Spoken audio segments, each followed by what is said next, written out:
Assalomu alaykum aziz obunachilarim hamda kuzatuvchilar. Havo soviy boshladi. Shu davrda gripp, korona, beta kabi viruslar tez tarqaladi. Ammo tashvishlanmang, bugun siz bilan immunitetni tabiiy yo'llar bilan mustahkamlash va o'zingizni himoya qilish usullari haqida gaplashamiz. Gripp, korona va boshqa viruslardan tabiiy yo'l bilan himoyalanishingizni tavsiya qilamiz. Birinchi tavsiyamiz bu vitamin J va D ni hech qachon unutmang. Bizning immunitetimizni eng kuchli himoyachilaridan biri bu vitaminlar, ayniqsa J va D vitaminlari. J vitamini tanani viruslarga qarshi kurashuvchi oq qon hujayralarini faollashtiradi. Uni apelsin, limon, kivi, brokoli va ismaloqlardan olishingiz mumkin. D vitamini esa ayniqsa quyoshdan olinadi. Agar quyosh kam bo'lsa, tuxum sarig'i, baliq yog'i va sut mahsulotlarini ko'proq iste'mol qiling. Shunda tanangiz sovuq havoda ham kuchli bo'ladi. Uyqu va tinchlik eng yaxshi dori. Bugungi kunda stress, asabiylik va yetarli uxlamaslik immunitetni pasaytiradigan eng asosiy sababdir. Tanamiz faqat uyqu paytida tiklanadi. Aynan shunda himoya tizimi yangilanadi.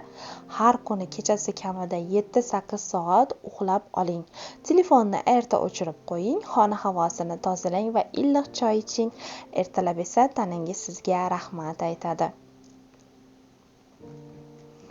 Iliq suyuqlik eng tabiiy tozalovchi.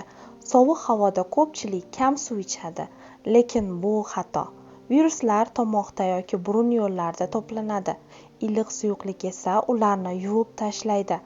Har kuni iliq suv, limonli suv yoki o'simlik choylaridan ichishni kanda qilmang.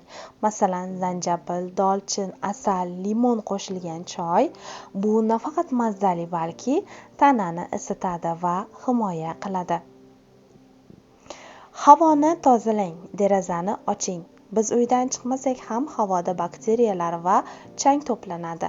Har kuni kamida 5-10 daqiqa derazani ochish tanani sog'lom saqlash uchun juda muhim sanaladi. Yangi havo miya faoliyatini yaxshilaydi, uyquni tinchlantiradi va viruslarning ko'payishini to'xtatadi. Agar xona havosi juda ham quruq bo'lsa, suvli idish yoki nam mato qo'yish ham foydali bo'ladi. Asal va zanjabil tabiatning mo'jizasi. Asal qadimdan tabiiy dori sifatida tanilgan. U mikroblarga qarshi kurashadi va tomoqdagi og'riqni yumshatadi. Zanjabil esa qon aylanishini yaxshilaydi, sovuqni haydaydi va immunitetni mustahkamlaydi. Bir qoshiq asalga ozgina zanjabil qo'shib, iliq suv bilan ichish bu tanani himoya qiluvchi eng oddiy, ammo eng foydali ichimliklardan biridir.